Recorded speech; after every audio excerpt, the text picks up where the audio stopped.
ಸೂರ್ಯಗ್ರಹಣ ಆಗಲಿ ಚಂದ್ರಗ್ರಹಣ ಆಗಲಿ ಸಾಮಾನ್ಯವಾಗಿ ಗ್ರಹಣದ ಸಂದರ್ಭದಲ್ಲಿ ದೇವಸ್ಥಾನಗಳನ್ನು ಮುಚ್ಚಲಾಗುತ್ತೆ. ಈಗ ಭಾನುವಾರ ಸಂಭವಿಸ್ತಾ ಇರತಕ್ಕಂಥದ್ದು ಚಂದ್ರಗ್ರಹಣ, ರಾತ್ರಿ ಹೊತ್ತಲ್ಲಿ ನಮಗೆ ಗೋಚಾರ ಇರತಕ್ಕಂಥದ್ದು. ಹಾಗಾಗಿ ಕೆಲವು ದೇವಸ್ಥಾನಗಳಲ್ಲಿ ದೇವರ ದರ್ಶನದ ಸಮಯವನ್ನು ಬದಲಾವಣೆ ಮಾಡಲಾಗಿದೆ. ಭಾನುವಾರ ಬೆಳಗ್ಗಿನಿಂದಲೇ ಪೂಜಾ ಕೈಂಕರ್ಯಗಳೆಲ್ಲವೂ ಕೂಡ ನಡೆಯುತ್ತೆ. ಆಮೇಲೆ ಪ್ರಶಸ್ತವಾದ ಸಮಯವನ್ನು ನೋಡಿ ದೇವಸ್ಥಾನವನ್ನು ಬಂದ್ ಮಾಡ್ತಾರೆ. ಗ್ರಹಣ ಮೋಕ್ಷವಾದ ನಂತರ ದೇವಾಲಯಗಳ ಶುದ್ಧಿ ಕಾರ್ಯವನ್ನು ಮಾಡಿ ಆನಂತರ ಭಕ್ತಾದಿಗಳಿಗೆ ದೇವರ ದರ್ಶನಕ್ಕೆ ಅನುಕೂಲವನ್ನು ಮಾಡಿಕೊಡ್ತಾರೆ. ಇದು ಯಾವಾಗಲೂ ನಡ್ಕೊಂಡು ಬರ್ತಕ್ಕಂಥ ಪ್ರತೀತಿ. ಹಾಗಾಗಿ ಯಾವ ದೇವಾಲಯದಲ್ಲಿ ಈಗ ಸಮಯ ಬದಲಾವಣೆ ಆಗಿದೆ, ಇದಕ್ಕೆ ಸಂಬಂಧಪಟ್ಟ ಒಂದಷ್ಟು ಮಾಹಿತಿಯನ್ನು ಕೊಡ್ತಾ ಇದ್ದೀವಿ ನೋಡಿ. ಗ್ರಹಣ ದಿನ ದೇವಾಲಯಗಳ ದರ್ಶನ ವೇಳೆ ಬದಲು, ದೇವಾಲಯಗಳಲ್ಲಿ ಪೂಜಾ ಕೈಂಕರ್ಯ, ಶುದ್ಧಿ ಕಾರ್ಯ. ಗ್ರಹಣ ದಿನ ಮಧ್ಯಾಹ್ನದಿಂದಲೇ ದೇವಾಲಯಗಳು ಬಂದ್. ಹೌದು, ಚಂದ್ರಗ್ರಹಣದ ಪ್ರಭಾವ ಕೇವಲ ಮಾನವನ ಮೇಲಷ್ಟೇ ಅಲ್ಲ, ದೇವಾಲಯಗಳ ಮೇಲೂ ಇರಲಿದೆ. ಗ್ರಹಣ ಸಂಭವಿಸುತ್ತಿರುವುದು ರಾತ್ರಿಯಾದರೂ ಭಾನುವಾರ ಬೆಳಗ್ಗಿನಿಂದಲೂ ದೇವಾಲಯಗಳಲ್ಲಿ ಶುದ್ಧಿ ಕಾರ್ಯ, ಪೂಜಾ ಕಾರ್ಯಗಳನ್ನು ನಡೆಸಲಾಗುತ್ತೆ. ಗ್ರಹಣದ ದಿನ ನಿಗದಿತ ಸಮಯಕ್ಕಿಂತ ಮುನ್ನವೇ ದೇವಾಲಯದ ಬಾಗಿಲು ಹಾಕಲಾಗುತ್ತದೆ. ದೇವಾಲಯಗಳ ದರ್ಶನದ ಅವಧಿ, ಪೂಜಾ ಕೈಂಕರ್ಯಗೂ ಮುನ್ನ ಈ ಚಂದ್ರಗ್ರಹಣದ ಪೌರಾಣಿಕ ಹಿನ್ನೆಲೆ ಏನು ತಿಳಿದುಕೊಳ್ಳೋಣ. ಚಂದ್ರಗ್ರಹಣದ ಪೌರಾಣಿಕ ಹಿನ್ನೆಲೆ: ಸಮುದ್ರ ಮಂಥನ ಸಂದರ್ಭದಲ್ಲಿ ರಾಹು, ಕೇತು ಗ್ರಹಗಳ ಹುಟ್ಟಿಗೂ ಕಾರಣ. ದೇವತೆಗಳೊಂದಿಗೆ ಸ್ವಭಾನು ಎಂಬ ರಾಕ್ಷಸ ಮೋಸದಿಂದ ಕೂರಲು ಹೋಗ್ತಾನೆ. ಈ ವಿಚಾರ ಸೂರ್ಯ ಚಂದ್ರರು ಶ್ರೀಮನ್ನಾರಾಯಣನ ಗಮನಕ್ಕೆ ತರುತ್ತಾರೆ. ಇದರಿಂದ ಕ್ರೋಧಗೊಂಡ ವಿಷ್ಣು ಚಕ್ರಾಯುಧದಿಂದ ರಾಕ್ಷಸ ಮರ್ದನ. ಸುದರ್ಶನ ಚಕ್ರದ ಏಟಿಗೆ ಸರ್ಪ ಸ್ವರೂಪಿ ದೇಹ 2 ಹೋಳು. ಹೆಡೆಯ ಭಾಗ ರಾಹು, ಮುಂಡದ ಭಾಗವನ್ನು ಕೇತು ಎಂಬ ಗುರುತು. ಇದರಿಂದ ಸೂರ್ಯ ಚಂದ್ರದ ಮೇಲೆ ರಾಹು ಕೇತುಗಳು ದ್ವೇಷ. ಸೂರ್ಯ ಚಂದ್ರರನ್ನು ನುಂಗುವ ಅಥವಾ ಘಾಸಿಗೊಳಿಸುವ ಪ್ರಯತ್ನ. ಈ ಆಕ್ರಮಣ ಸಫಲ ಆದಾಗ ಅದನ್ನೇ ಗ್ರಹಣ ಎನ್ನಲಾಗುತ್ತೆ. ಹೀಗೆ ಪೌರಾಣಿಕದಲ್ಲಿ ಚಂದ್ರಗ್ರಹಣವನ್ನು ವರ್ಣಿಸಲಾಗಿದೆ. ಹೀಗಾಗಿ ದೇವಾಲಯಗಳಲ್ಲೂ ಪೂಜೆ, ಶುದ್ಧಿ ಕಾರ್ಯಗಳನ್ನು ನಡೆಸಲಾಗುತ್ತದೆ. ಗ್ರಹಣದ ಸಮಯದಲ್ಲಿ ದೇವಾಲಯಗಳ ದರ್ಶನ ಅವಧಿಯು ಬದಲಾಗಲಿದೆ. ದೇವಾಲಯಗಳ ದರ್ಶನ ವೇಳಾಪಟ್ಟಿ: ಬನಶಂಕರಿ ದೇವಾಲಯ, ಬೆಂಗಳೂರು. ಬನಶಂಕರಿ ದೇವಿ ಜನ್ಮೋತ್ಸವದ ದಿನವೇ ರಕ್ತ ಚಂದ್ರಗ್ರಹಣ. ಗ್ರಹಣದ ದಿನ ಬೆಳಿಗ್ಗೆ 5 ಗಂಟೆಯಿಂದಲೇ ವಿಶೇಷ ಪೂಜೆ. ದೇವಿಯ ಜನ್ಮೋತ್ಸವ ಹಿನ್ನೆಲೆ ಚಂಡಿಕಾ ಹೋಮ. ಸಂಜೆ 4 ಗಂಟೆವರೆಗೆ ಭಕ್ತರಿಗೆ ದೇವಿ ದರ್ಶನ. ಸಂಜೆ 4:30ಕ್ಕೆ ದೇವಾಲಯದ ಬಾಗಿಲು ಬಂದ್. ಮರುದಿನ ಬೆಳಿಗ್ಗೆ 6 ಗಂಟೆಗೆ ದೇವಾಲಯ ಆವರಣ ಶುದ್ಧೀಕರಣ. ಶುದ್ಧೀಕರಣದ ನಂತರ ಪೂಜೆ, ಬಳಿಕ ದರ್ಶನಕ್ಕೆ ಅವಕಾಶ. ಗ್ರಹಣ ಹಿನ್ನೆಲೆ ಯಾವುದೇ ವಿಶೇಷ ಪೂಜೆ ಇರಲ್ಲ. ಹೀಗೆ ಗ್ರಹಣದ ದಿನ ಮತ್ತು ಗ್ರಹಣ ಕಳೆದ ಬಳಿಕವೂ ದೇವಾಲಯದಲ್ಲಿ ಶುದ್ಧಿ ಕಾರ್ಯ ನಡೆಸಲಾಗುತ್ತದೆ. ರಾಹುಗ್ರಸ್ತ ಚಂದ್ರಗ್ರಹಣ. ಚಂದ್ರಗ್ರಹಣದ ಸಮಯ ರಾತ್ರಿ 9 ಗಂಟೆ 56 ನಿಮಿಷದಿಂದ 1 ಗಂಟೆ 27 ನಿಮಿಷದವರೆಗೂ ನಡೆಯುತ್ತೆ.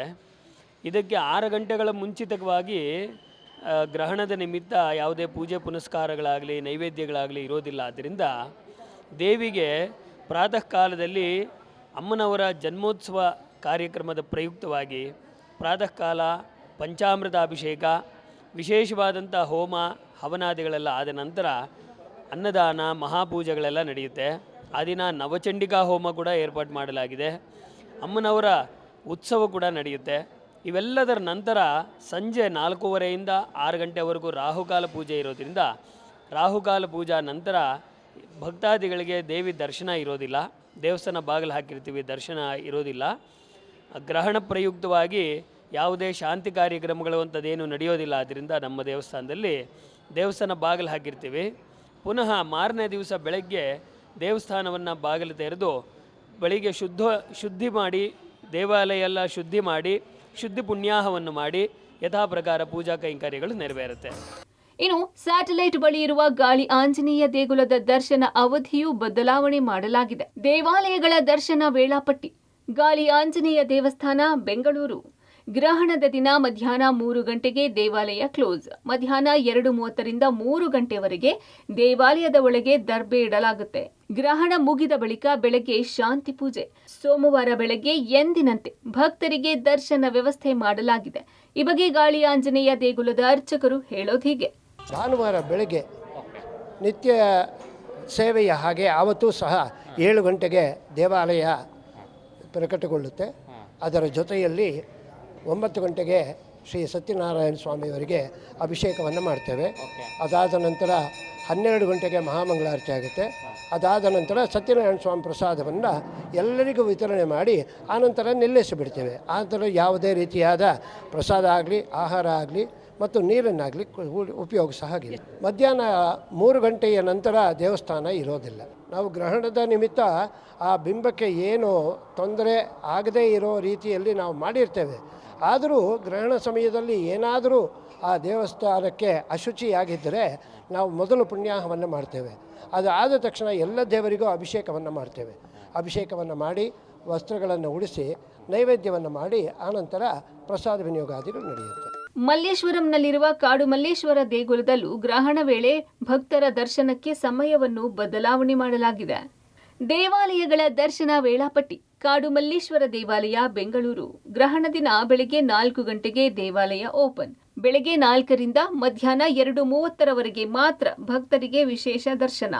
ಗ್ರಹಣದ ಸಮಯದಲ್ಲಿ ಎಲ್ಲಾ ದೇವರುಗಳ ಮೇಲೆ ದರ್ಬೆ ಇಡಲಾಗುತ್ತೆ. ಗ್ರಹಣ ಮುಗಿದ ಮರುದಿನ ಬೆಳಗ್ಗೆ 4 ಗಂಟೆಗೆ ದೇವಾಲಯ ಓಪನ್ ಆಗುತ್ತೆ. ಶುದ್ಧೀಕರಣ ಕಾರ್ಯ ನಂತರ ಗ್ರಹಣ ಶಾಂತಿಗಾಗಿ ರುದ್ರಹೋಮ, ಪ್ರಸಾದ ಸೇವೆ, ಶುದ್ಧೀಕರಣ ಪೂಜೆ ನಂತರ ಭಕ್ತರಿಗೆ ದರ್ಶನ ವ್ಯವಸ್ಥೆ ಮಾಡಲಾಗಿದೆ. ಈ ಬಗ್ಗೆ ಕಾಡು ಮಲ್ಲೇಶ್ವರ ದೇಗುಲದ ಅರ್ಚಕರು ಹೇಳೋದು ಹೀಗೆ. ನೋಡಿ, ಈ ನಂದಿ ದೇವಸ್ಥಾನದಲ್ಲಿ ಮಧ್ಯಾಹ್ನ 12ವರೆಗೆ ಕ್ಲೋಸ್ ಆಗುತ್ತೆ. ಆಮೇಲೆ ರಾತ್ರಿ ಎಲ್ಲ ಕ್ಲೋಸ್ ಆಗೇ ಇರುತ್ತೆ. ಯಾಕೆಂದರೆ 9:30ರಿಂದ ಚಂದ್ರಗ್ರಹಣ ಶುರುವಾಗುತ್ತೆ, 12ವರೆವರೆಗೂ ಇರುತ್ತೆ. ಈ ಕಾಲದಲ್ಲಿ ಈ ಬಸ್ರಿಯವರು ಹಾಗೆ ವಯಸ್ಸಾದವರು ಅವರೆಲ್ಲ ಹೊರಗೆ ಹೋಗದೆ ಮನೆ ಒಳಗೆ ಇರೋದು. ಗ್ರಹಣ ಇದೆ ಅಂತ ಇದು ಭಯ ಪಡೋದು ಬೇಡ. ಯಾಕೆಂತಂದರೆ ಗ್ರಹಣ ಬಂದೇ ಬರುತ್ತೆ. ಆ ಉದ್ದೇಶದಿಂದ ದೇವಸ್ಥಾನದಲ್ಲಿ 12ವರೆಗೆ ಕ್ಲೋಸ್ ಆದರೆ ರಾತ್ರಿ ಎಲ್ಲ ಕ್ಲೋಸ್ ಆಗಿರುತ್ತೆ. ದೇವ್ರನ್ನೆಲ್ಲ ದರ್ಬೆಯಲ್ಲಿ ಇಟ್ಟಿರ್ತೀವಿ, ದರ್ಬೆಗೆ ಗ್ರಹಣ ಬರೋದಿಲ್ಲ ಅಂತ. ಹಾಗಾಗಿ ಬೆಳಗ್ಗೆ ಮುಂಚೆ ದರ್ಬೆಯನ್ನು ಹಾಗೆ ನಾವು ಮನೆಯಲ್ಲಿ ಹಾಲಿಗೆ ನೀರಿಗೆ ಎಲ್ಲ ದರ್ಬೆ ಹಾಕಿರ್ತೀವಿ. ಬೆಳಗ್ಗೆ ಸ್ನಾನ ಆಗೋಕ್ಕಿಂತ ಮುಂಚೆ ಆ ದರ್ಬೆ ಎಲ್ಲ ತೆಗೆದು ಸ್ನಾನ ಮಾಡಿ ಮನೆ ಸ್ವಚ್ಛತೆಯನ್ನು ಮಾಡುವಂಥದ್ದು. ಮರುದಿನ ಬೆಳಗ್ಗೆ 4 ಗಂಟೆಗೆ ಓಪನ್ ಆಗಿ ದೇವಸ್ಥಾನ ದರ್ಶನಕ್ಕೆ ಅವಕಾಶ ಕೊಟ್ಟಿರೋದಿಲ್ಲ. ಯಾಕೆಂದರೆ ದೇವಸ್ಥಾನ ಎಲ್ಲ ಸ್ವಚ್ಛತೆಯನ್ನು ಮಾಡ್ತಾ ಇರ್ತೀವಿ. ಹಾಗಾಗಿ ಆಮೇಲೆ 6 ಗಂಟೆಗೆ ದರ್ಶನ ಕೊಡ್ತೀವಿ. 8ವರೆಗೆ ಇಲ್ಲಿ ಅಭಿಷೇಕ ಆಗ್ತದೆ ಗ್ರಹಣ ಶಾಂತಿಗೋಸ್ಕರ.